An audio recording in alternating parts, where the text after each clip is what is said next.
اے نبی صلی اللہ علیہ وآلہ وسلم،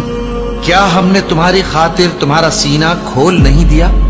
اور تم پر سے تمہارا وہ بوجھ بھی اتار دیا جس نے تمہاری کمر جھکا دی تھی،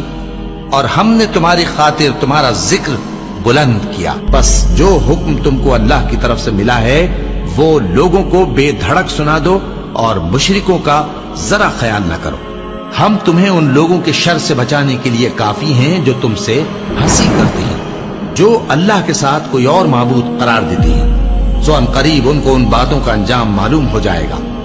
اور ہم جانتے ہیں کہ ان کی باتوں سے تمہارا دل تنگ ہوتا ہے، تو تم اپنے پروردگار کی تسبیح کہتے اور اس کی خوبیاں بیان کرتے رہو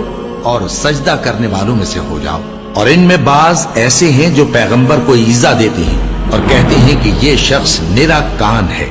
ان سے کہہ دو کہ وہ کان ہے تو تمہاری بھلائی کے لیے، وہ اللہ کا اور مومنوں کی بات کا یقین رکھتا ہے، اور جو لوگ تم میں ایمان لائے ہیں ان کے لیے رحمت ہے، اور جو لوگ اللہ کے رسول کو رنج پہنچاتے ہیں ان کے لیے عذاب علیم تیار ہے۔ جو لوگ اللہ اور اس کے رسول صلی اللہ علیہ وآلہ وسلم کی مخالفت کرتے ہیں وہ نہایت ذلیل ہوں گے۔ اللہ نے یہ بات لکھ دی ہے کہ میں اور میرے پیغمبر